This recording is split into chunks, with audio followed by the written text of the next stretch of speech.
أعوذ بالله من الشيطان الرجيم لقد جاءكم رسول من أنفسكم عزيز عليه ما عنتم حريص عليكم بالمؤمنين رؤوف رحيم. ബഹുമാന്യരായ സഹോദരങ്ങളെ, സത്യവിശ്വാസികളെ, വിശ്വാസിനികളെ, ലോകത്തിൻ്റെ സംരക്ഷകനും നമ്മുടെ എല്ലാം റിസ്ക് നൽകുന്ന റസാഖുമായിട്ടുള്ള റബ്ബുൽ ആലമീൻ അള്ളാഹുവിൻ്റെ പടച്ച റബ്ബിൻ്റെ തീരുമാനങ്ങളെ അംഗീകരിച്ചുകൊണ്ട് അവൻ്റെ ഇഷ്ടാനിഷ്ടങ്ങളെ മനസ്സിലാക്കിക്കൊണ്ട് സ്വർഗലോകത്തെ സ്വപ്നം കണ്ടുകൊണ്ട് പരലോകത്തെ വിജയത്തെ മുന്നിൽ കണ്ടുകൊണ്ട് എല്ലാ നന്മകളിലും മുന്നിട്ട് വരുവാനും തിന്മകളിൽ നിന്ന് മാറി സഞ്ചരിച്ച് തഖ്വയുള്ള ജീവിതത്തെ നയിക്കുവാനും ഓരോരുത്തരും ആത്മാർത്ഥമായി പരിശ്രമിക്കണമെന്ന ആമുഖമായി എന്നെയും തുടർന്ന് നിങ്ങളെയും ഓർമ്മപ്പെടുത്തുകയാണ്, വസിയത്ത് ചെയ്യുകയാണ്. അള്ളാഹു നമ്മെയെല്ലാം അവനിഷ്ടപ്പെടുന്ന സജ്ജനങ്ങളിൽ, സ്വാലിഹീങ്ങളിൽ ഉൾപ്പെടുത്തി അനുഗ്രഹിക്കുമാറാകട്ടെ. ചരിത്ര ഗ്രന്ഥങ്ങൾ പഠിക്കുന്ന വായിക്കുന്ന എല്ലാ മനുഷ്യർക്കും അറിയാം, ലോക ചരിത്രത്തിൽ ഒട്ടനേകം പ്രഗത്ഭ വ്യക്തികൾ ഉണ്ടായിട്ടുണ്ട്.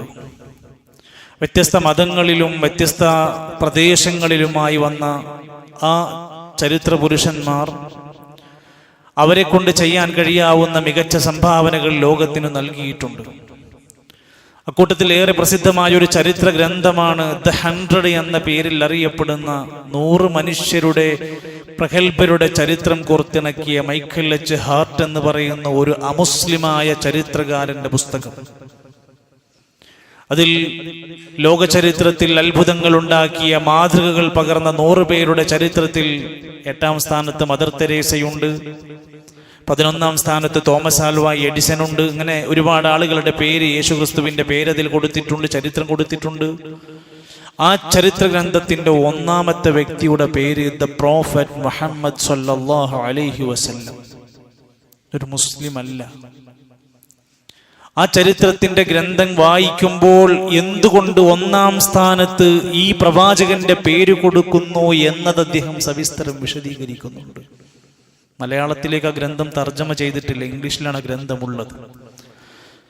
സ്വാതന്ത്ര്യദിനവുമായി ബന്ധപ്പെട്ടുകൊണ്ട് നമ്മളൊക്കെ പലപ്പോഴും കേൾക്കുന്ന, ആവർത്തിച്ചു പറയുന്ന ഗാന്ധിജിയുടെ ചരിത്രം എപ്പോഴെങ്കിലും ഒരു ഇന്ത്യക്കാരനായ ഞാനും നിങ്ങളും ചരിത്രം പഠിക്കുക എന്ന ലക്ഷ്യത്തോടെ വായിച്ചിട്ടുണ്ടോ? ഗാന്ധിജി മദ്യവർജനത്തെക്കുറിച്ച് എഴുതി വെച്ച പുസ്തകത്തിൽ രേഖപ്പെടുത്തിയിട്ടുണ്ട്, ലോക ചരിത്രത്തിൽ മദ്യം നിർമാർജനം ചെയ്യാൻ ഏറ്റവും നല്ല മാതൃക കാണിച്ച വ്യക്തി മക്കയുടെ ഭരണാധികാരി, മക്കയിൽ നിന്ന് മദീനയിലേക്ക് പലായനം ചെയ്ത് 23 കൊല്ലം കൊണ്ട് മദ്യനിർമാർജനം മാതൃകയാക്കിയ പ്രവാചകൻ മുഹമ്മദിനെയാണ് ഞാൻ ഇഷ്ടപ്പെടുന്നതെന്ന് ഗാന്ധിജി എഴുതി വെച്ചു. അദ്ദേഹം ചേർത്ത് വെച്ച 2 വാചകങ്ങൾ കൂടെയുണ്ട്.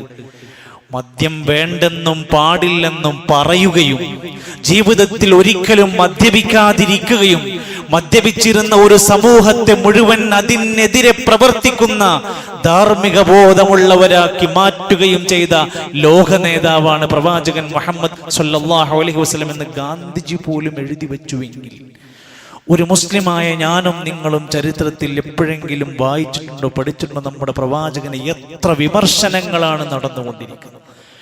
മുസ്ലിമിന്റെ, ഇസ്ലാമിന്റെ അകത്തു നിന്നും പുറത്തു നിന്നും ഇസ്ലാമിനെ വിമർശിച്ചു കൊണ്ടിരിക്കുന്നവരുണ്ട്.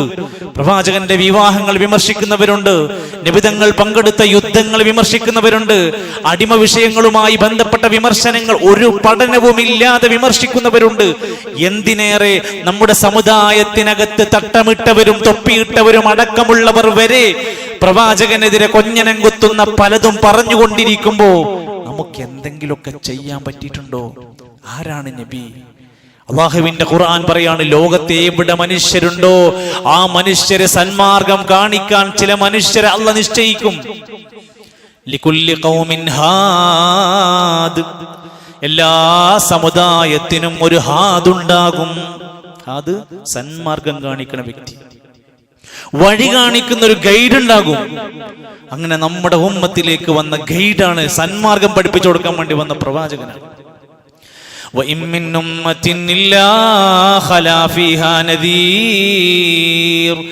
എല്ലാ ഉമ്മത്തിലേക്കും സമുദായങ്ങളിലേക്കും ഒരു താക്കീതുകാരനെ പറഞ്ഞയച്ചിട്ടുണ്ട്. അങ്ങനെ വന്നൊരു താക്കീതുകാരനാണ് നമ്മുടെ നബി.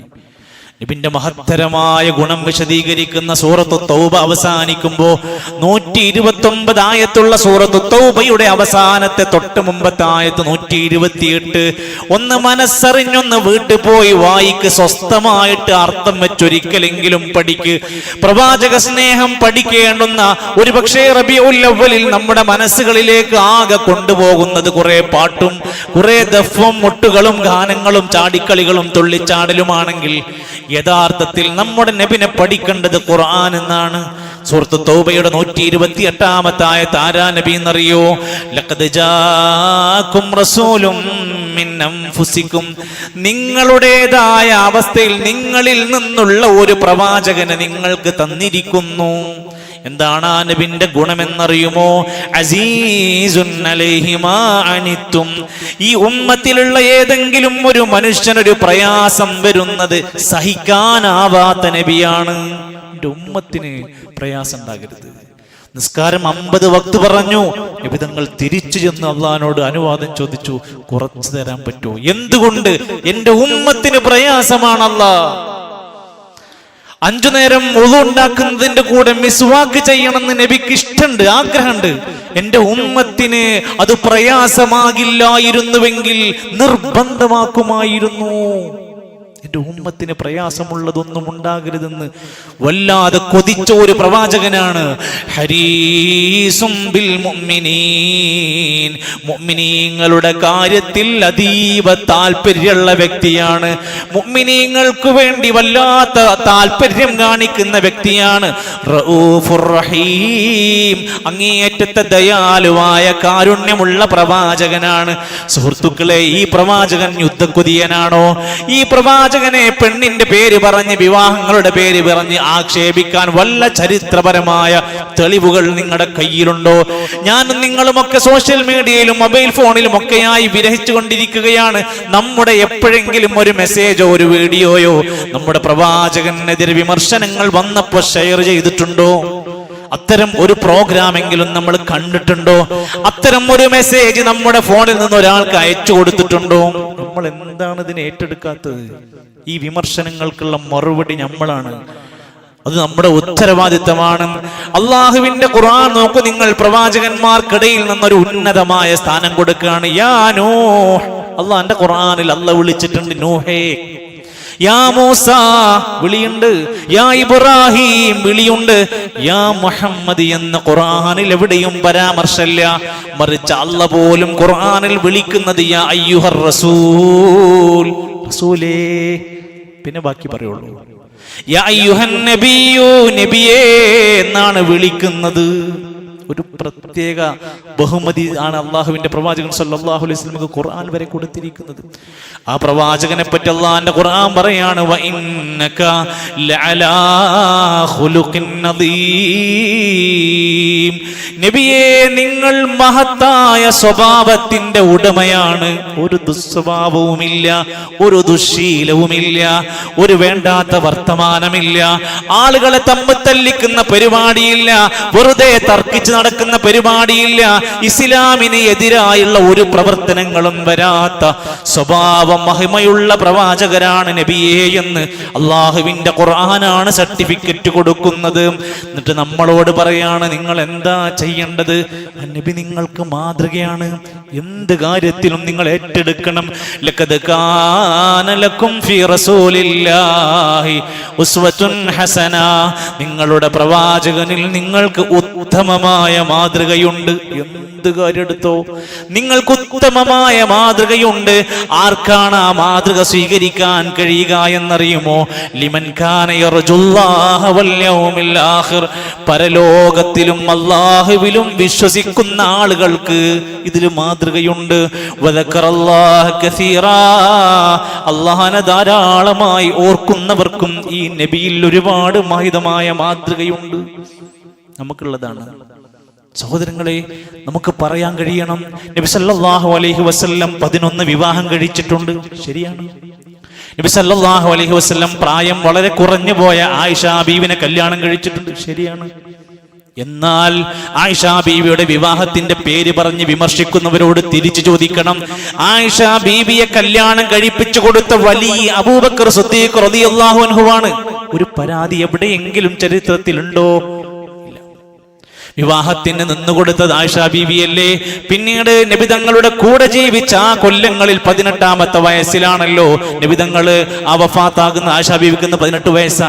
ഈ കൊല്ലത്തിനിടക്ക് എപ്പോഴെങ്കിലും ഒരു പ്രയാസം നബിതങ്ങളിൽ നിന്നുണ്ടായിട്ടായി ആയിഷ ബീവി ചരിത്രത്തിൽ എവിടെയെങ്കിലും സംസാരിച്ചിട്ടുണ്ടോ? ഇല്ല. നബിതങ്ങൾ മരിക്കുന്ന സമയത്ത് 9 ഭാര്യമാർ ഹയാത്തിലുണ്ടായിരുന്നു. ആരെങ്കിലും ഒരാൾ എന്നോട് അനീതി കാണിച്ചു, എന്നെ സ്നേഹിച്ചില്ല, എന്നെ പരിഗണിച്ചില്ല എന്നൊരു പരാതി ഉണ്ടായിരുന്നു? ഇല്ല.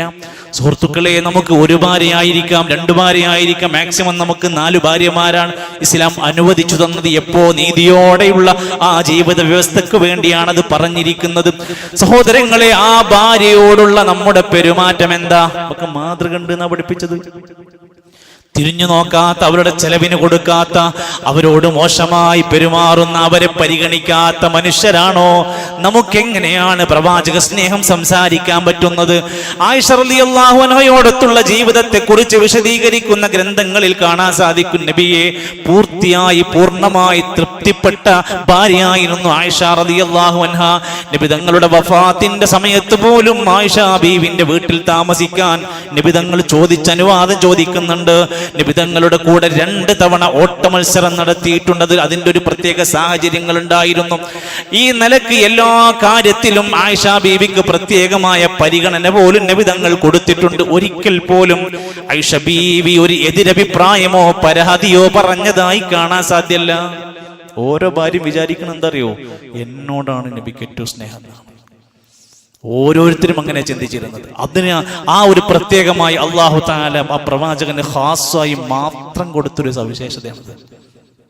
സഹോദരങ്ങളെ, നബി സല്ലല്ലാഹു അലൈഹി വസല്ലമ തങ്ങൾ മക്കളോട് കാണിച്ച മര്യാദ എന്തായിരുന്നു?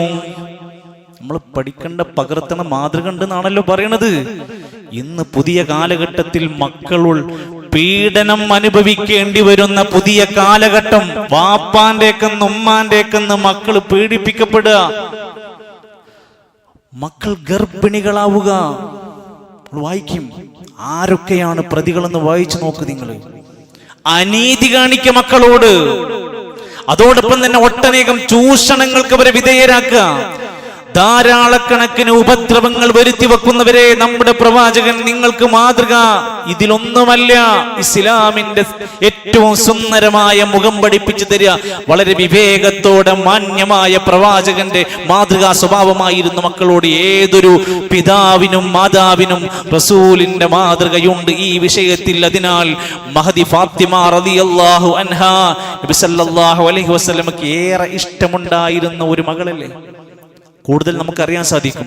വഫാത്തിന്റെ സമയത്ത് വരെ നമുക്ക് ചെറിയ പ്രായത്തിലൊക്കെ മക്കളോട് ഭയങ്കര സ്നേഹമായിരിക്കുമല്ലോ അല്ലേ. എന്നാൽ തൻ്റെ വയസ്സിന്റെ 63ാമത്തെ വയസ്സിൽ വഫാത്തിന്റെ നിമിഷങ്ങൾക്ക് മുമ്പ് തൻ്റെ പ്രിയപ്പെട്ട മകൾ ഫാത്തിമ ബീവിനെ അടുത്തേക്ക് വിളിച്ചിട്ട് സംസാരിക്കുന്നുണ്ട്. ഫാത്തിമ, വാപ്പാക്ക് വേദനിക്കുന്നുണ്ട്, വാപ്പ മരിക്കാണോ എന്ന് തോന്നിപ്പോകുന്നുണ്ട്. തൻ്റെ സങ്കടങ്ങൾ മകളോട് തുറന്നു പറയുന്നുണ്ട്. മകൾ വല്ലാതെ വിഷമത്തോടെ കരയുന്നുണ്ട്. കുറച്ചു സമയങ്ങൾക്ക് ശേഷം മകളെ ഒന്നുകൂടി അടുത്തേക്ക് വിളിക്കുന്നുണ്ട്.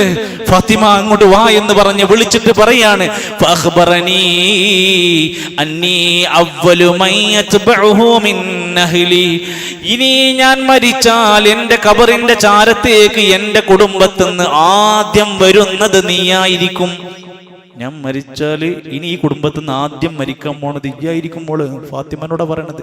അത് കേട്ടപ്പോൾ ഫാത്തിമ ബീവി അപ്പ ചിരിച്ചുപോയി, സന്തോഷാകുകയാണ് ചെയ്തത്. ആ ഫാത്തിമ ബീവിന്റെ ചരിത്രത്തിൽ ഏറെ കാണാൻ സാധിക്കുന്നവരുടെ വിവാഹവുമായി ബന്ധപ്പെട്ടാണ്. ആരെയാണ് വിവാഹം കഴിപ്പിച്ചു കൊടുക്കുന്നത്? പുതിയ പ്രിയപ്പെട്ട രക്ഷിതാക്കളെ നല്ലോണം ഒന്ന് ചിന്തിക്കണം.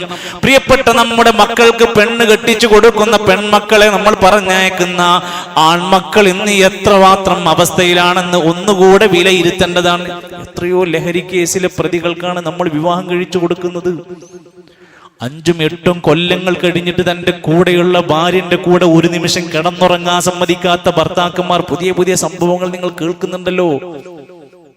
ജീവിതം എന്ന് പറയുന്നത് ഒരു കെണിയാണ്, അപകടമാണെന്ന് മനസ്സിലാക്കുന്ന പോലെ. അതുകൊണ്ട് എനിക്ക് യാതൊരു ഉത്തരവാദിത്തങ്ങളും വേണ്ട, എനിക്കിങ്ങനെ പാറി നടക്കണം, അതിന് കല്യാണം തടസ്സാണെന്നൊക്കെ പറഞ്ഞ് നടക്കുന്ന ആൾക്കാരുണ്ടല്ലോ.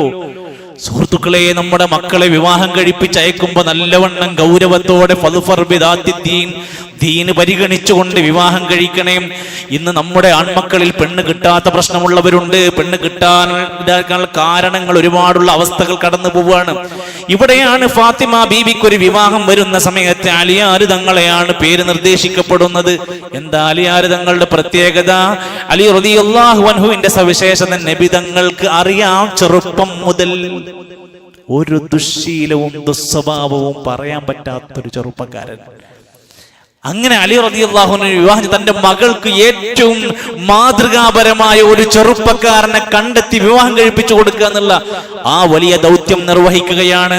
അലി റളിയല്ലാഹു അൻഹുവും ഫാത്തിമ ബീവിയും കിടന്നുറങ്ങുന്ന റൂമിൽ വരികയാണ്. നമ്മുടെ കണ്ണൂരുള്ള അറണ്ടല്ലോ, ഈ അറയിലേക്ക് എപ്പോഴെങ്കിലും വാപ്പ ചെന്ന് വാതിൽ മുട്ടിയിട്ടുണ്ടോ? സുബ്ഹിക്ക് എണീക്കാത്ത പുയ്യാപ്പിളനെ എപ്പോഴെങ്കിലും നിങ്ങൾ പോയി വിളിച്ചിട്ടുണ്ടോ? നിങ്ങൾ എത്ര പണം തന്നിട്ടെന്താ, നിങ്ങൾ എത്ര ചോറ് കൊടുത്തിട്ടെന്താ? തന്റെ പ്രിയപ്പെട്ട മകളുടെ കൂടെ കിടക്കുന്ന മനുഷ്യൻ പള്ളി പോണില്ലെങ്കിൽ ഇനി എത്ര കോടികൾ നിങ്ങൾ ചെലവാക്കിയിട്ട് എന്താ കാര്യം? നമ്മുടെ കൂടെ കിടക്കുന്ന മകളുടെ കൂടെ കിടക്കണം നിസ്കരിക്കണില്ലെങ്കിൽ. നമ്മുടെ മകൾ നമസ്കരിക്കാറുണ്ട്. ഫാത്തിമ ബീവിന്റെ അടുത്തേക്ക് ചെല്ലുകയാണ്. അലി തങ്ങളുടെ വാതിൽ മുട്ടാണ്. എന്തിന്? നിസ്കാരത്തിന് വിളിച്ചുണർത്താൻ ഒരു വാപ്പ പോവുകയാണ്. കല്യാണം കഴിഞ്ഞ കഴിയൂല, ബാധ്യത. അവസാനിച്ചില്ല. അവർ തമ്മിൽ ഒരു ദാമ്പത്യത്തിൽ ഒരു ചെറിയ പ്രയാസം ഉണ്ടായി, ഇടയ്ക്കൊരു പിണക്കങ്ങൾ ഉണ്ടായി. നോക്കൂ നിങ്ങൾ, ഇത്രയും മാതൃകയുള്ള ആ സ്വഹാബ വനിതകളുടെ ജീവിതത്തിൽ, നബി തങ്ങളുടെ കുടുംബത്തിൽ ജീവിക്കുന്നവർക്കിടയിൽ വരെ പിണക്കങ്ങൾ ഉണ്ടായിട്ടുണ്ടെങ്കിൽ ഇത് സ്വാഭാവികമാണെന്നർത്ഥം. ആ പിണക്കമുണ്ടായപ്പോ നബി തങ്ങൾ നേരെ കയറി ചെല്ലുകയാണ്. ആരുടെ അടുത്തേക്ക്? പുയ്യാപ്പിളന്റെ അടുത്തേക്കില്ലേ. എന്നിട്ട് എന്താ പറയണത്? എന്റെ മോളങ്ങ് ഒഴിവാക്കിത്താന്നാണോ? ഒറ്റ മുറിക്കല നമ്മളൊക്കെ, ഒറ്റ വെട്ട്, രണ്ട് കഷ്ണം, രണ്ടാമതൊരു മയത്തിൽ വർത്തമാനം പറയാൻ അറിയില്ല, മാന്യമായി സംസാരിക്കാൻ അറിയില്ല, പ്രശ്നം ഉണ്ടാക്കാൻ അറിയും, പ്രശ്നം തീർക്കാൻ അറിയില്ല. ഈ നേരെ അലിയാർ തങ്ങളുടെ അടുത്തേക്ക് ചെന്നിട്ട് കൈ പിടിച്ചിട്ട് മണ്ണിൽ കിടന്ന് സങ്കടപ്പെട്ട് കിടക്കുന്ന അലിയാർ തങ്ങളെ വിളിക്കണം. യാ അബാ തുറാബ്, അല്ലയോ മണ്ണിന്റെ വാപ്പ, മണ്ണിൽ കിടന്ന് പുരളിക്കൊണ്ടിരിക്കുന്ന മനുഷ്യ, എന്താ അങ്ങനെ കുട്ടികളെ പോലെ എണീറ്റ് പോന്നേന്ന് പറഞ്ഞിട്ട് മകളുടെ അടുത്തേക്ക് സ്നേഹത്തോടെ കൊണ്ടുപോവുകയാണ്. പഠിക്കാൻ ഒരുപാടുണ്ട്, പകർത്താൻ ഒരുപാടുണ്ട്. ദാമ്പത്യം എന്നതും കുടുംബം എന്നതും നമ്മൾ ഏറെ ചിന്തിക്കേണ്ടതാം. നബി സല്ലല്ലാഹു അലൈഹി വസല്ലം അവിടുത്തെ പേരക്കുട്ടികളോട് കാണിച്ച മാന്യമായ സ്നേഹപെരുമാറ്റം ചരിത്രത്തിൽ ഗ്രന്ഥങ്ങളിൽ എഴുതിയിട്ടുണ്ട്. ആരാ? മക്കളുടെ കുട്ടികളോട്, ചെറിയ മക്കളോട് അവർക്ക് കളിക്കാനുള്ള ഒട്ടകമായി നിന്നുകൊടുത്ത വല്യപ്പയാണ് നബിതങ്ങള്. നമുക്ക് ഒഴിവില്ലല്ലേ? നമ്മളൊരു മിഠായി മേടിച്ചു കൊടുക്കും, ഇതിനപ്പുറത്ത് നമുക്ക് എന്തെങ്കിലും വല്ലതും ചെയ്യാൻ കഴിഞ്ഞിട്ടുണ്ടോ? നബിതങ്ങൾ ആ പേരക്കുട്ടികളെ ചേർത്ത് പിടിക്കും. അവർക്ക് കയറി കളിക്കാനുള്ള കളിപ്പാട്ടം പോലെയായിരുന്നു. നമസ്കാരത്തിൽ മുതുകത്ത് കയറിയിരിക്കും. ആ വല്യപ്പ ചീത്ത പറഞ്ഞിട്ടില്ല, വഴക്ക് പറഞ്ഞിട്ടില്ല, അടിച്ചിട്ടില്ല. നമസ്കാരത്തിൽ പ്രയാസം ഉണ്ടാക്കിയിട്ട് നമ്മളൊക്കെ എവിടെയാണെന്ന് ആലോചിച്ച് നോക്കൂ നിങ്ങൾ. നമ്മുടെ മക്കളുടെ കാര്യത്തിൽ, ഈ വിഷയത്തിൽ നോക്കൂ. പള്ളിയിലേക്ക് അവരെ കൈ പിടിച്ച് കൂട്ടിക്കൊണ്ടുപോയിരുന്നു. കുട്ടികളെ പള്ളിയിലേക്ക് അടുപ്പിക്കാൻ നോക്കിയിരുന്നു. രണ്ടുപേരെയും മടിയിൽ വെച്ചിട്ട് വെല്ലിപ്പ പ്രാർത്ഥിക്കാണോ? ഈദുകുമാ ബികലിമാത്തില്ലാഹി താമ്മ മിൻ കുല്ലി ശൈത്വാനിൻ വഹാമ്മ വമിൻ കുല്ലി ഐനിൻ ലാമ്മ. കണ്ണേറിൽ നിന്ന്, ദുഷിച്ച കണ്ണുകളിൽ നിന്ന്, ശൈത്താന്റെ ശർറുകളിൽ നിന്ന് അള്ളാന്റെ കലിമത്ത് വെച്ചതാ നിങ്ങൾക്ക് രണ്ടുപേർക്കും വേണ്ടി ഞാൻ അള്ളാഹിനോട് കാവല് ചോദിക്കുന്നു. കണ്ണേറില്ല, സിഹിറില്ല എന്നൊക്കെ പറയാൻ എളുപ്പ. ഇല്ലാത്ത കാര്യത്തിന് നബിതങ്ങൾ പ്രാർത്ഥിക്കുമോ? ദുഷിച്ച കണ്ണുകളുടെ ശർറുകളിൽ നിന്ന് കാവല് ചോദിച്ച് തന്റെ മക്കളുടെ പേരക്കുട്ടികൾക്ക് വേണ്ടി പ്രാർത്ഥിക്കാം. ഹസൻ റളിയല്ലാഹു അൻഹുവിന് വേണ്ടി പ്രത്യേകം പ്രാർത്ഥിക്കാൻ. അല്ലാഹുമ്മ ഇന്നി യുഹിബ്ബു, അല്ലാഹുവേ ഞാൻ ഇവനെ നന്നായി സ്നേഹിക്കുന്നുണ്ട്. ഫഹിബ്ബ, നീയും അവനെ സ്നേഹിക്കണം. അല്ലാഹ വഹിബ്ബ മൻ യുഹിബ്ബ, അവനെ സ്നേഹിക്കുന്നവരെയൊക്കെ നീ സ്നേഹിക്കണം. പേരക്കുട്ടികൾക്ക് വേണ്ടി പ്രാർത്ഥിക്കുക. മകൾ സൈനബ ബീവിന്റെ മകളായിരുന്ന ഉമാമ, പൊന്നുമോള്, ചെറിയ മോള്, കയ്യിലെടുത്തിട്ട് നബി നമസ്കരിച്ച രംഗം ഹദീസിലുണ്ട്. കരഞ്ഞുകൊണ്ടിരിക്കുന്ന കുട്ടിനെ പിടിച്ച് നിസ്കരിച്ച രംഗം ഹദീസിലുണ്ട്. പേരക്കുട്ടികളോട് സ്നേഹത്തിന്റെ നിറകുടമായിരുന്നു. കഠിനഹൃദയരായ വല്ലിപ്പമാരൊക്കെ ചിന്തിക്കണം. വീട്ടിൽ പ്രശ്നമുണ്ടാക്കുന്ന കുട്ടികളെ മനസ്സിലാക്കാൻ കഴിയാത്ത, അവരുടെ കളികൾ ഉൾക്കൊള്ളാൻ കഴിയാത്ത, അവരുടെ കുറുമ്പുകളും വാശികളും അവരുടെ അനുസരണക്കേടും ഉൾക്കൊള്ളാൻ കഴിയാത്ത മക്കളൊരു ശല്യമായി ചിന്തിക്കുന്ന വല്ലിപ്പമാരെ നമ്മളെ നബിനൊന്ന് പഠിക്കണം കേട്ടോ. നമ്മുടെ നബിതങ്ങൾ ഒരുപാട് മാതൃക പഠിപ്പിച്ചു തന്നു. എല്ലാ കുട്ടികളോടും സ്നേഹത്തിന്റെ വാത്സല്യത്തിന്റെ പെരുമാറ്റമായിരുന്നു. നിസ്കാരത്തിന് വേണ്ടി കൈകെട്ടിക്കഴിഞ്ഞാൽ പിറകിലിരിക്കുന്ന സ്ത്രീകളിൽ നിന്ന്, കുട്ടികളിൽ നിന്ന് കരച്ചിൽ കേട്ടാൽ നിസ്കാരത്തിന്റെ ദൈർഘ്യം കുറക്കുമായിരുന്നു. എത്രക്ക് പ്രാധാന്യമുണ്ട് നമസ്കാരത്തിന്. ആ നമസ്കാരത്തിൽ വരെ ബാക്കിൽ ഇരിക്കുന്ന ഒരു കുട്ടിയുടെ കരച്ചിൽ കേൾക്കുമ്പോൾ ആയത്തങ്ങോട്ട് ചുരുക്കും. എൻ്റെ വാക്കല്ല, ഹബീബുനാ റസൂലുള്ളാഹി സ്വല്ലല്ലാഹു അലൈഹി വസല്ലമ തങ്ങൾ അവിടുന്ന് പറയുന്നുണ്ട്, ഇന്നി ലഅഖൂമു ഫിസ്സലാ, ഞാൻ നിസ്കരിക്കാൻ വേണ്ടി അങ്ങ് നിൽക്കും. ഉരീദു അൻ ഉതവ്വില, അല്ലാഹുവോട് ഒരുപാട് സംസാരിച്ച് ദീർഘമായി നിസ്കരിക്കാന്ന് വിചാരിക്കും. ഫിഹാ ഫഅസ്മഅ ബുകാ സബി, പക്ഷേ ബാക്കിൽ കുട്ടികളുടെ കരച്ചിൽ ഇങ്ങനെ കേൾക്കാൻ തുടങ്ങിയാൽ ഫഅതജവ്വസു ഫീ സ്വലാത്തി, ഞാൻ എൻ്റെ നിസ്കാരം അങ്ങ് ചുരുക്കിക്കൊണ്ടുവരും.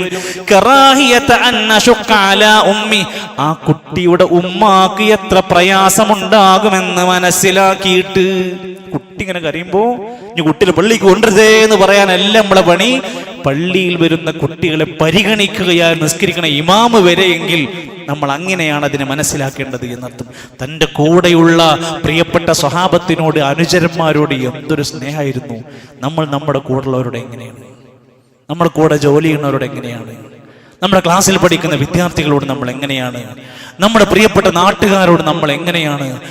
നമ്മൾ ഓരോരുത്തരും നമ്മളോട് ചോദിക്കുക, നമ്മൾ ആ പ്രവാചകന്റെ അനുയായികളാണ്. നബി സല്ലല്ലാഹു അലൈഹി വസല്ലം തന്റെ പ്രിയപ്പെട്ട അനുചരന്മാരോട് മൊത്തം ഇഷ്ടമായിരുന്നു. അവരിൽ കുറവുള്ളവരും കൂടുതലുള്ളവരും സ്നേഹമുള്ളവരും അടുപ്പുള്ളവരും ഒക്കെ ഉണ്ടായിരുന്നു. എല്ലാവരോടും നബി തങ്ങൾ അങ്ങേയറ്റത്തെ സ്നേഹത്തിലും ഇഷ്ടത്തിലുമായിരുന്നു. വലുപ്പ ചെറുപ്പം നോക്കാതെ സ്നേഹിക്കുന്നവർ. നമ്മൾ ചില ആൾക്കാരുണ്ട്, ഇങ്ങോട്ട് ചായ മേടിക്കുമ്പോൾ അങ്ങോട്ട് ചായ മേടിച്ചിട്ടു, ഈ വീട്ടിലേക്ക് വരുമ്പോൾ അങ്ങോട്ട് പോകും, ഇങ്ങോട്ട് കിട്ടിയാലും അങ്ങോട്ട് കൊടുക്കുക എന്നുള്ളതിനപ്പുറത്ത് എല്ലാവരോടും അങ്ങോട്ട് ചെന്നുകൊണ്ട് സംസാരിക്കുന്ന വലുപ്പ ചെറുപ്പമില്ലാത്ത ബന്ധമായിരുന്നു. നബി സല്ലല്ലാഹു അലൈഹി വസല്ലം ഒരു നല്ല മാർദ്ദവമുള്ള ഒരു പുതപ്പ് ഒരാൾ സമ്മാനം കൊടുത്തു. നബിക്കത് ഭയങ്കര ഇഷ്ടമായി. ആ പുതപ്പ് ധരിച്ച നബിതങ്ങളെ കണ്ട സമയത്ത് ഒരു അനുയായി സ്വഹാബി വന്ന് ചോദിക്കാണ്, നബിയെ അതൊന്ന് എനിക്ക് തരാൻ പറ്റുമോ? അന്ന് കിട്ടിയ പുതിയ പുതപ്പ് അങ്ങ് ഊരിക്കൊടുത്ത് തൻ്റെ അനുയായിയുടെ ആവശ്യം സഹകരിച്ചു കൊടുക്കുന്ന ഒരു നേതാവിനെയാണ് നമ്മൾ ചരിത്രത്തിൽ കാണുന്നത്. എനിക്ക് എൻ്റെ പ്രിയപ്പെട്ടവരോട് ഇഷ്ടമുണ്ട് എന്ന് മനസ്സിൽ കൊണ്ടു നടക്കല് മാത്രമായിരുന്നില്ല, എനിക്ക് നിങ്ങൾ ഭയങ്കര ഇഷ്ടമാണെന്ന് പറയുന്ന സ്വഭാവം ഉണ്ടായിരുന്നു നബി തങ്ങൾക്ക്. സല്ലല്ലാഹു അലൈഹി വസല്ലമയുടെ സ്വഹാബി മുആദ് റളിയല്ലാഹു അൻഹു വിളിക്കുകയാണ്, യാ മുആദ്, മുആദേ വല്ലാഹി പടച്ചോനാണ് സത്യം, innī ലഉഹിബ്ബുക, എനിക്ക് നിന്നെ ഭയങ്കര ഇഷ്ടമാണ്. അള്ളാന്റെ മാർഗത്തിൽ, ദീനിന്റെ മാർഗത്തിലുള്ള ആ ഇഷ്ടത്തെ ഉള്ളിൽ കൊണ്ട് നടക്കല് മാത്രമല്ല, അത് പ്രകടിപ്പിക്കും, പറയുകയും ചെയ്യുമായിരുന്നു. എന്തിനേറെ പ്രിയപ്പെട്ടവരെ, പരുഷമായി പെരുമാറാറുള്ള അഅറാബികൾ, നമ്മൾ കാട്ടറബികൾ എന്നൊക്കെ നമ്മുടെ നാട്ടിലത്തെ ഭാഷയിൽ പറയും. അത്ര വലിയ സംസ്കാരങ്ങളും വലിയ അദബും വലിയ ഇൽമൊന്നും ഉണ്ടാവാത്ത കാട്ടറബികളായ അഅറാബികൾ നബി തങ്ങളുടെ അടുത്തേക്ക് വരും. അവർ വന്നാൽ തന്നെ സാധാരണ വിളിക്കുന്ന പോലെ യാ മുഹമ്മദ് എന്നൊക്കെയാണ് ഉറക്കാണ് വിളിച്ചിട്ട് സംസാരിക്കുക. അത് അവരുടെ ഒരു ശൈലിയും അവരുടെ അറിവില്ലായ്മയാണ്. അഅറാബികളായ മനുഷ്യന്മാര് വരെ ഒരു ദിവസം പള്ളിയിൽ കയറി വന്നിട്ട് വിവരമില്ലാത്ത ഈ ഒരു അഅറാബി വന്ന് പള്ളിന്റെ ഉള്ളിൽ മൂത്രമൊഴിക്കുക. ഒന്ന് ചിന്തിച്ചു നോക്കണം. കണ്ണൂർ അങ്ങാടിയിലുള്ള, കണ്ണൂർ ജില്ലയിലുള്ള നമ്മളൊരു പള്ളിന്റെ ഉള്ളിൽ ഏതെങ്കിലും ഒരു മനുഷ്യൻ വന്ന് മൂത്രമൊഴിച്ച അവിടുത്തെ അവസ്ഥ എന്തെങ്കിലും ചിന്തിച്ചു നോക്കി. എന്തായിരിക്കും നമ്മുടെ നാട്ടിലത്തെ അവസ്ഥ എന്നാലോചിച്ച് നോക്കി. റോഡിൽ കിടക്കുന്ന ഒരു വാഹനം മാറ്റിയിടുന്ന് പറഞ്ഞതിന്റെ പേരിലാണ് ഒരാളെ കൊന്നത്. വാഹനം ഒന്ന് മാറ്റിയിടുന്ന് പറയണത് പോലും താങ്ങാൻ പറ്റണില്ല. എന്തൊക്കെ വല്ലാത്ത അവസ്ഥയിലേക്ക് മനുഷ്യന്മാര്, ഒരു വിവേകവും പക്വതയും ഇല്ലാത്ത എടുത്തുചാട്ട പെരുമാറ്റമുള്ള കാലത്ത് അറാബിയായ മനുഷ്യൻ നിസ്കരിക്കണം പള്ളിൻ്റെ ഉള്ളിൽ വന്ന് മൂത്രയിക്കുമ്പോൾ സ്വഹാബത്തി എഴുന്നേറ്റിട്ട് അയാളെ ആട്ടി ഓടിക്കാൻ ശ്രമിച്ചു. സ്വാഭാവികമായി സംഭവിക്കുക. ഫഖാല നബി സല്ലല്ലാഹു അലൈഹി വസല്ലമ തങ്ങൾ അവരോട് ഫസജറഹുന്നാസ്, ജനങ്ങൾ അയാളെ ആട്ടി ഓടിക്കാൻ നോക്കി. ഫനഹാഹുമുൻ നബി സല്ലല്ലാഹു അലൈഹി വസല്ലം, നബി തങ്ങൾ തടുത്തു. കഴിഞ്ഞോട്ടെ, അയാളെ കാര്യം കഴിഞ്ഞോട്ടെ. വിസർജനം കഴിഞ്ഞപ്പോൾ അയാളോട് വൃത്തിയാക്കാൻ പറഞ്ഞില്ല. അമറഹുൻ നബി സല്ലല്ലാഹു അലൈഹി വസല്ലം ബിദനൂബിൻ മിമ്മാ, അനുയായികളോട് പറഞ്ഞൊന്ന് വൃത്തിയാക്കി കിട്ടും. എന്നിട്ട് പുറത്തിറങ്ങിയിട്ട് അദ്ദേഹത്തെ ഒറ്റക്ക് കൊണ്ടുപോയിട്ട് ഇത് പള്ളിയല്ലേ, നിസ്കരിക്കണ സ്ഥലല്ലേ, നിങ്ങൾ ഇങ്ങനെ ചെയ്യരുതിട്ടോ. ഈ നിലക്ക് നമ്മുടെ നാട്ടിൽ ഞാനും നിങ്ങളും നമ്മളൊക്കെ വളരെ പക്വമായി വിവേകത്തോടെ മനുഷ്യരോട് പെരുമാറാൻ തുടങ്ങിയാൽ എന്തായിരിക്കും ഉണ്ടാവുക? എത്രമാത്രം വലിയ മാതൃകയാണ് അതിൽ പറയാനുള്ളത്. അമുസ്ലിമീങ്ങളോട് പോലും ത്വായിഫിൽ നിന്ന് നബി തങ്ങളെ ഉപദ്രവിച്ചാട്ടിയവർക്ക് എതിരായി പ്രാർത്ഥിക്കുക പോലും ചെയ്തില്ല. അവർക്ക് നന്നാകുമെന്ന പ്രതീക്ഷയായിരുന്നു. മക്കയിൽ നിരന്തരമായ 13 കൊല്ലം സ്വാതന്ത്ര്യമില്ലാത്ത ഒരുപാട് മർദ്ദനങ്ങൾ സഹിച്ച മക്കക്കാരെ തിരിച്ച് തല്ലാനും കൊല്ലാനും ഒരു യാത്രയും പുറപ്പെട്ടിട്ടില്ല. എന്തൊരു വല്ലാത്ത വിവേകം! ഒരു മനുഷ്യൻ ഇസ്ലാം സ്വീകരിക്കുന്ന ആദ്യത്തെ അബൂബക്കർ സിദ്ദീഖ് റളിയല്ലാഹു, പിന്നെ ഉമർ, പിന്നീട് അലി തങ്ങള്, പിന്നീട് ഖദീജ ബീവി ഇങ്ങനെ കടന്നു വന്ന് അവസാനം 23 കൊല്ലം കഴിഞ്ഞപ്പോൾ 1.25 ലക്ഷം മനുഷ്യന്മാര് ഹജ്ജിന് പുറപ്പെടാനുണ്ടായിരുന്നുവെങ്കിൽ എവിടുന്നാണ് 20 കൊല്ലം കൊണ്ട് 23 കൊല്ലം കൊണ്ട് ഇത്രയും മനുഷ്യന്മാർ സ്നേഹിക്കുന്ന ഒരു നേതാവായി മാറാൻ എന്തുകൊണ്ടാ കഴിഞ്ഞത്? ഫബിമാ റഹ്മത്തിൻ മിനല്ലാഹി ലിൻത ലഹും വലൗ കുൻത നബിയെ, നിങ്ങൾ പരുഷ സ്വഭാവിയാണെങ്കിൽ, കഠിന ഹൃദയമുള്ള ആളാണെങ്കിൽ നിങ്ങളുടെ അടുത്ത് നിന്ന് ആളുകൾ ഒഴിഞ്ഞു പോകും. നമ്മളിരിക്കണം പള്ളിക്കാൾ വരൂല, നമ്മളെ കച്ചവട സ്ഥാപനത്ത് കാണൂല, നമ്മൾ ചിരിക്കൂല, മര്യാദക്ക് സംസാരിക്കൂല. നമ്മൾ പരുഷമായി കഠിന ഹൃദയനായി നടന്നാൽ നമ്മളടുത്ത ആള് വരൂല. നബി തങ്ങളോട് പറയാൻ, നബി നിങ്ങളിൽ നിന്ന് ആൾക്കാർക്ക് ഒഴിഞ്ഞു പോകും. സൂക്ഷിക്കണം എന്നാണ് വാക്കിനർത്ഥം. സുമാമ ഇസ്ലാം സ്വീകരിക്കുന്ന സംഭവം ചരിത്രം വായിക്കേണ്ടത്, വിശദീകരിക്കേണ്ട, ഒരു ഖുതുബ ഒന്നിച്ചു പറയേണ്ട വിഷയ. സുമാമ എന്ന ഇസ്ലാമിന്റെ ശത്രുവിനെ കൈ കിട്ടിയിട്ട് പള്ളി കൊടുന്ന് കെട്ടിയിട്ട് 3 ദിവസം ഭക്ഷണം വെള്ളം സാധനം കൊടുത്ത് സൽക്കരിച്ചു. എന്നിട്ട് ചോദിക്കുന്നുണ്ട്, സുമാമ നിനക്ക് എന്തെങ്കിലും മാറ്റമുണ്ടോ? അവിടുന്ന് 3 ദിവസം കഴിഞ്ഞിട്ട് കെട്ടഴിച്ച് വിടാൻ പറഞ്ഞു. അവനെ വിട്ടേക്ക് ഒന്നും ചെയ്യണ്ടെന്ന് പറഞ്ഞ് കെട്ടഴിച്ച് പുറത്ത് വിട്ടപ്പോ സുമാമ പറഞ്ഞൊരു വാക്കുണ്ട്.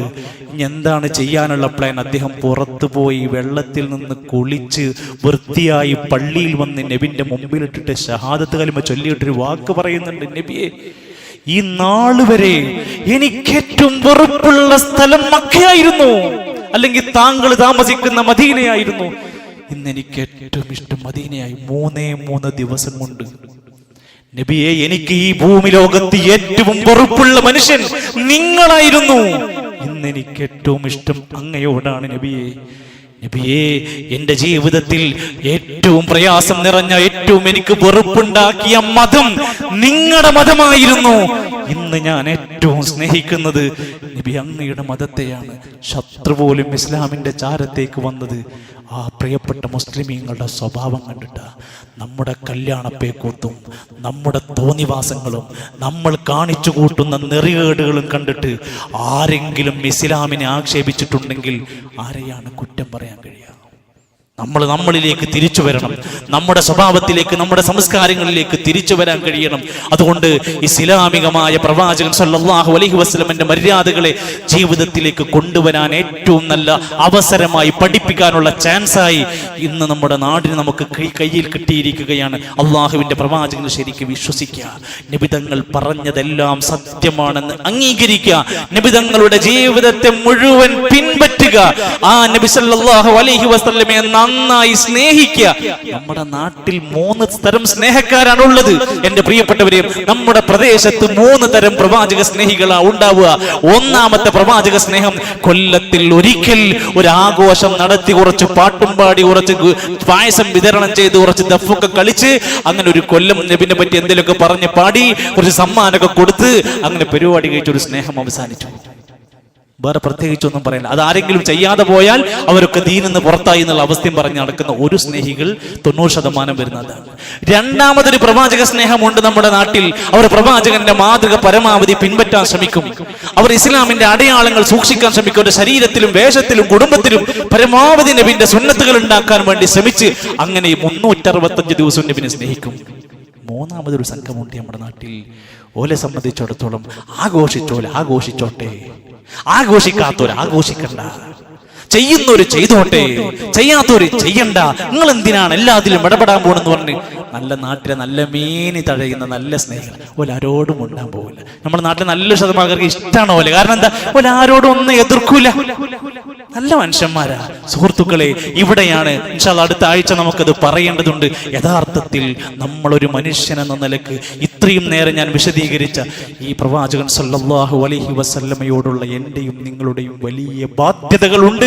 അത് പഠിക്കണം, അത് പ്രവർത്തിക്കാനുള്ളതാണ്, അതിലേക്ക് ആളുകളെ ക്ഷണിക്കാനുള്ള ഉത്തരവാദിത്വം നമുക്കാണ്. അല്ലാഹു സുബ്ഹാനഹു വ തആല നാളെ പരലോകത്ത് നബി സല്ലല്ലാഹു അലൈഹി വസല്ലമയുടെ ചാരത്ത്, ആ ശറഫാക്കപ്പെട്ട ആ തിരുമുഖത്തേക്ക് നോക്കി ആ പ്രവാചകന്റെ ചാരത്ത് ജീവിച്ച് സുഖത്തോടെ ആനന്ദത്തോടെ സ്വർഗത്തിൽ ലയിക്കാൻ പടച്ച റബ്ബ് നമുക്കെല്ലാവർക്കും തൗഫീഖ് നൽകി അനുഗ്രഹിക്കുമാറാകട്ടെ.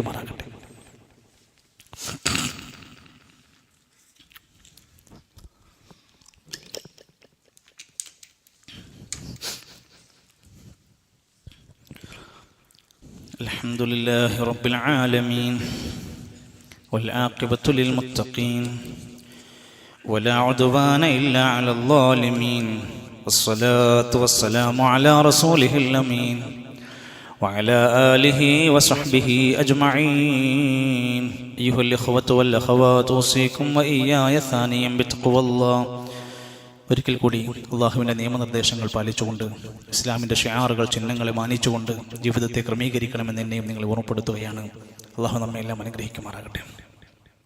സഫുകളുടെ ഇടയിൽ ഒഴിഞ്ഞിരിക്കുന്ന പല സഫുകളുടെ ഭാഗം കാണുന്നുണ്ട്. ബാക്കിലിരിക്കുന്നവരൊക്കെ മുൻപിലേക്ക് കയറിയിരുന്ന് സഫുകൾ പൂർത്തീകരിക്കും. ഇനിയും ആളുകൾ വരാനുണ്ട്. ഇടത് കൈ പിറകിലേക്ക് കുത്തിയിരുന്ന് ഉറക്കം വരാനിരിക്കുന്ന കുറേ ആളുകളുണ്ട്. ആ കൈകൾ മാറ്റിയിടുക. ചാരി ഇരുന്നു കൊണ്ട് ഏതൊരു പള്ളിയിലാണെങ്കിലും ശ്രദ്ധിക്കേണ്ട കാര്യമാണ്. ഖതീബിലേക്ക് തിരിഞ്ഞിരിക്കുക എന്നതാണ് ജുമായുടെ അദബ് എന്ന് പറയുന്നത്. അതിൽ മാക്സിമം അടുത്തടുത്ത സഫുകളിലേക്കായി കയറിയിരിക്കാൻ ശ്രദ്ധിക്കാം. സഹോദരങ്ങളെ, നമ്മൾ 1947 ശേഷം സ്വാതന്ത്ര്യം കിട്ടി എന്ന് പറയുന്ന ഇന്ത്യയിലാണുള്ളത്. ഇന്ത്യ എന്ന് പറയുന്ന ഈ രാജ്യം പ്രമുഖ മതങ്ങളെല്ലാം ഉൾക്കൊള്ളുന്ന ഒരു രാജ്യമാണ്. 121 ഭാഷകൾ സംസാരിക്കുന്ന മനുഷ്യന്മാരുണ്ട്. നമ്മുടെ പ്രവാചകൻ നബി കരീം സല്ലല്ലാഹു അലൈഹി വസല്ലമയുടെ ജീവിതത്തിന്റെ 2 സ്റ്റെപ്പുകളിൽ ഒന്നാമത്തെ ചരിത്രം പഠിപ്പിക്കുന്നത് സ്വാതന്ത്ര്യമില്ലാത്ത മക്കയാണ്. അവിടെ മതസ്വാതന്ത്ര്യം ഉണ്ടായിരുന്നില്ലല്ലോ. രണ്ടാമതൊരു പഠിപ്പിക്കുന്നത് സ്വാതന്ത്ര്യമുള്ളൊരു മദീന പഠിപ്പിച്ചിരുന്നു. രണ്ടും നമുക്ക് പഠിപ്പിച്ചു തന്നിട്ടുണ്ട്. അവിടെ നബി സല്ലല്ലാഹു അലൈഹി വസല്ലമ തങ്ങൾ ആ പഠിപ്പിച്ചു തന്നിരിക്കുന്ന ജീവിത പാഠങ്ങൾ ഏതൊരു രാജ്യത്തിനും മാതൃകയാണ്. നമ്മുടെ രാജ്യത്ത് സ്വാതന്ത്ര്യത്തിന് വേണ്ടി പോരാടിയ മനുഷ്യന്മാരുടെ പേര് ലിസ്റ്റുകൾ പുതിയ ആരെങ്കിലും അറിയും? ഒരു പതാക പൊക്കി പിടിച്ചും ഒരു ലഡു വിതരണം ചെയ്തും ഒരു റാലി നടത്തിയാൽ നമ്മുടെ നാട്ടിലെ സ്വാതന്ത്ര്യബോധം വളരുമോ? ചരിത്രം പഠിപ്പിക്കണം. വാരിയംകുന്നത്ത് കുഞ്ഞഹമ്മദാജി എന്ന് പറയുന്ന മനുഷ്യന്റെ ശരീരത്തിലേക്ക് നിറയൊഴിച്ച് ബ്രിട്ടീഷുകാർ കത്തിച്ചു കളഞ്ഞ മൃതശരീരം സ്വാതന്ത്ര്യദിന പോരാട്ടത്തിന്റെ ചരിത്രത്തിലെ വായിക്കാതെ പോകാൻ പാടില്ലാത്ത ചരിത്രം. ഇതൊന്നും നമ്മുടെ പുതിയ തലമുറയിലോ പുതിയ മനുഷ്യർക്കോ ഇതൊന്നും ഒരു കഥയിലോ വെറും ഒരു അഭിനയങ്ങളോ സിനിമയും മാത്രമാണ് കഥകൾ. മൗലാന മുഹമ്മദ് അലി ജൗഹറും അദ്ദേഹത്തിന്റെ സഹോദരനും സ്വാതന്ത്ര്യ സമരത്തിന് പുറപ്പെടുന്നതിന് മുമ്പ് തന്റെ പ്രിയപ്പെട്ട മാതാവ് അബാദി ബീഗം അവരെ ചുംബിച്ച് സ്നേഹിച്ച് കുറച്ച് രാഷ്ട്രബോധത്തോടെ ചില വർത്തമാനങ്ങൾ പറയുന്ന രംഗമുണ്ട് ചരിത്രത്തിൽ. ഒരു 2 കുട്ടികളെ സ്വാതന്ത്ര്യ സമരത്തേക്ക് പറഞ്ഞയക്കുന്നത് വലിയ ഒരു നന്മയായിട്ട് രേഖപ്പെടുത്തുകയാണ്. മലബാറിന്റെ വ്യത്യസ്തങ്ങൾ 1920 നടന്ന മലബാർ ലഹള എന്താണെന്ന് അറിയാത്തവരാരെങ്കിലും ഉണ്ടോ? ഒരു കമ്പാർട്ട്മെന്റിന്റെ ഉള്ളിൽ മുഴുവൻ ചരക്കു വാഹനത്തിന്റെ ചരക്കു തീവണ്ടിന്റെ ഉള്ളിൽ 100 പേരെ ഇട്ട് ഡോറടച്ച് ക്ലോസ് ചെയ്ത ബ്രിട്ടീഷുകാരുടെ ചരിത്രം വായിച്ചിട്ടുണ്ടോ? Wagon tragedy. ആർക്കു വേണ്ടിയാണ് പ്രിയപ്പെട്ടവരെ? ഈ നാടിന്റെ ഇന്ത്യ എന്ന ഞാനും നിങ്ങളും ഇന്ന് സുഖിച്ചനുഭവിച്ചു കൊണ്ടിരിക്കുന്ന ഈ നാടിന്റെ പഴയകാല ചരിത്രത്തിൽ നിന്ന് പാഠം ഉൾക്കൊണ്ടുകൊണ്ട് ഈ സ്വാതന്ത്ര്യം നമ്മുടെ നാട്ടിൽ ശരിയാവണ്ണം അതിനെ കൊണ്ട് നടക്കേണ്ടുന്ന ഭദ്രമാക്കേണ്ടുന്ന ഉത്തരവാദിത്വം നമുക്കുള്ളത്.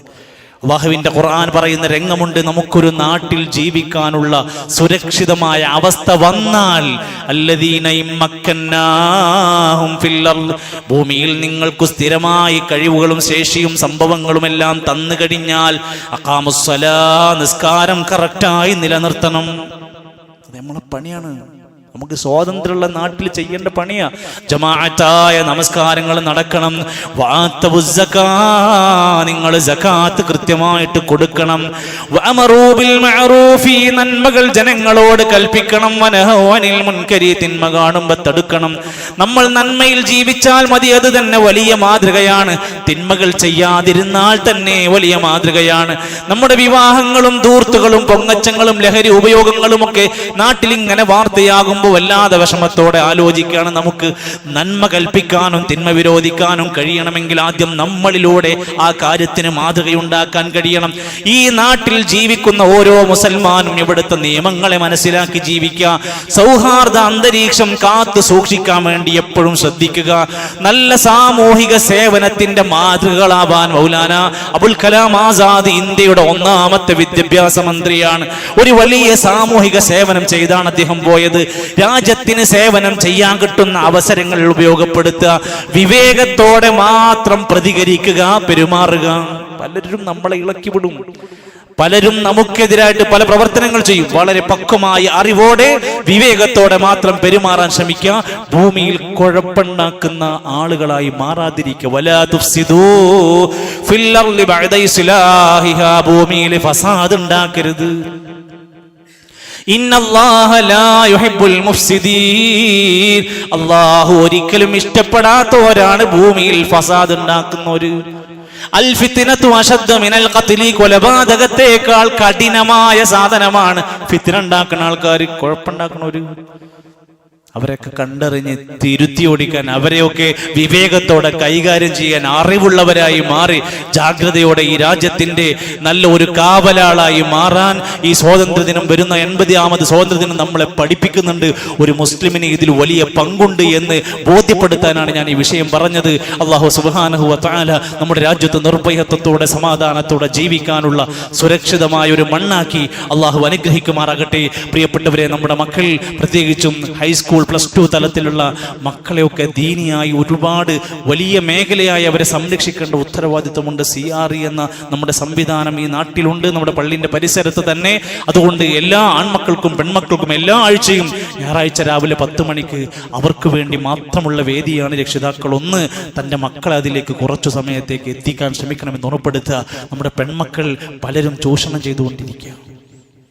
വല്ലാത്ത അവസ്ഥകൾ ഇന്ന് നമ്മൾ കേട്ടുകൊണ്ടിരിക്കുക. ലഹരി മാർക്കറ്റുകൾ, അതുപോലെ തന്നെ സെക്സ് റാക്കറ്റുകൾ, അതുപോലെ സിനിമാ ഫീൽഡിലുള്ള ആളുകൾ, സൗഹാർദ്ദങ്ങൾ നടിച്ചു നടക്കുന്ന ആളുകൾ, സോഷ്യൽ ഇൻഫ്ലുവൻസർമാർ, എല്ലാവരും നമ്മുടെ 11ഉം 12ഉം വയസ്സുള്ള പെൺമക്കളുടെ പിന്നാലെയാണ്. ഇറങ്ങിയോടുന്ന കാണാതാകുന്ന പെൺകുട്ടികളുടെ പിന്നിൽ നിങ്ങൾ അന്വേഷിക്കുക പ്രിയപ്പെട്ടവരെ. അതുകൊണ്ട് തന്നെ നമ്മുടെ പ്രസ്ഥാനത്തിന്റെ കീഴിൽ പണ്ഡിതന്മാർ അണിനിരന്നുകൊണ്ട് ഓഗസ്റ്റ് 27-ാം തീയതി കണ്ണൂർ ജില്ലയിലെ 12 വയസ്സിന്റെ 30 വയസ്സിന് വേണ്ടിയുള്ള പെൺകുട്ടികൾക്ക് മാത്രം ഒരു തർബിയത്ത് കൊടുക്കാൻ അവർക്ക് വേണ്ടി ഒരു സംഗമം സംഘടിപ്പിക്കുകയാണ്. നിങ്ങളുടെ മക്കളുടെ പേരും ഫോൺ നമ്പറും ഡീറ്റെയിൽസ് കൊടുക്കുക. അവരെ നമുക്ക് അവിടെ എത്തിക്കണം. അവസാനം നമുക്ക് കിട്ടാതെ, നമുക്കൊരു കല്യാണം കഴിപ്പിച്ചു കൊടുക്കാൻ പറ്റാതെ, നമുക്ക് നാട്ടുകാരോട് എനിക്കൊരു മകളുണ്ടെന്ന് പറയാൻ പറ്റാത്ത ചീത്തപ്പേരിലേക്ക് വരുന്നതിൻ്റെ മുമ്പ് നമ്മുടെ കുട്ടിക്ക് ദീനും അദബും പഠിപ്പിച്ചു കൊടുക്കാൻ വേണ്ടിയാണ് എന്ന നസീഹത്ത് മനസ്സിലാക്കി ഇതിനോട് സഹകരിക്കണം, സഹായിക്കണമെന്ന് മാത്രമാണ് പറയാനുള്ളത്. അള്ളാഹു നമ്മുടെ മക്കളെയെല്ലാം സാലിഹീങ്ങളാക്കി അനുഗ്രഹിക്കുമാറാകട്ടെ. സഹോദരങ്ങളെ, പള്ളിയുടെ പരിപാലന പ്രവർത്തനങ്ങൾക്ക് എല്ലാവരും അകമഴിഞ്ഞ് മനസ്സറിഞ്ഞ് നമ്മുടെ ഈ ഒരു പള്ളിയുടെ നിലനിൽപ്പിന് വേണ്ടി കൊതിച്ച് മനസ്സിലാക്കി പ്രാർത്ഥിച്ചുകൊണ്ട് സഹായിക്കണം, സഹകരിക്കണം, സ്വതക്ക ചെയ്യണമെന്ന് ഓർമ്മപ്പെടുത്തുകയാണ്. അള്ളാഹു നമ്മുടെ എല്ലാ സൽക്കർമ്മങ്ങളും സ്വീകരിക്കുമാറാകട്ടെ. നമ്മുടെ അടുത്ത് സംഭവിക്കുന്ന എല്ലാ തെറ്റുകുറ്റങ്ങളും പടച്ചറബ് നമുക്ക് പുറത്ത് മാപ്പ് നൽകുമാറാകട്ടെ. അള്ളാഹുവെ, നിന്റെ സ്വർഗത്തിന്റെ അഹലുകാരിൽ ഞങ്ങളെ എല്ലാം ഉൾപ്പെടുത്തണേ. അള്ളാഹുവെ, നരകക്കാരിൽ നിന്ന് ഞങ്ങൾക്ക് മോചനം നൽകണമേ. അള്ളാഹുവെ, ഞങ്ങളുടെ സമ്പത്തിൽ ജീവിത മേഖലകളിലെല്ലാം ബറക്കത്ത് നൽകണമേ. അള്ളാഹുവെ, ഞങ്ങളുടെ എല്ലാ മഹത്തരമായ നന്മകളിലും ആവേശത്തോടെ പങ്കെടുക്കാൻ ഞങ്ങൾക്ക് നീ സഹായം നൽകണമേ. ഞങ്ങളുടെ മാതാപിതാക്കൾക്ക്, പ്രിയപ്പെട്ടവർക്ക് അള്ളാഹുവെ നീ ആഫിയത്തുള്ള ദീർഘായുഷ് നൽകണമേ. രോഗികൾക്ക് നീ ശിഫ നൽകണേ റഹ്മാനെ. അള്ളാഹുവെ, മരണപ്പെട്ടു പോയ പ്രിയപ്പെട്ടവർക്ക് നീ മഗ്ഫിറത്തും റഹ്മത്തും നൽകണമേ. അല്ലാഹുമ്മ ഗ്ഫിർ ലിൽ മുഅ്മിനീന വൽ മുഅ്മിനാത്ത് വൽ മുസ്ലിമീന വൽ മുസ്ലിമാത്ത് അൽ ഹയാഇ മിൻഹും വൽ അംവാത്ത്. അല്ലാഹുമ്മ അഇസ്ൽ ഇസ്ലാമ വൽ മുസ്ലിമീൻ വഅദിൽ الشرك والمشركين اللهم انصر إخوان المسلمين في فلسطين اللهم انصر إخوان المسلمين في كل مكان ربنا توفنا مسلمين والحقنا بالصالحين ربنا تقبل منا إنك أنت السميع العليم وتب علينا إنك أنت التواب الرحيم وصلى الله على نبينا محمد والحمد لله رب العالمين.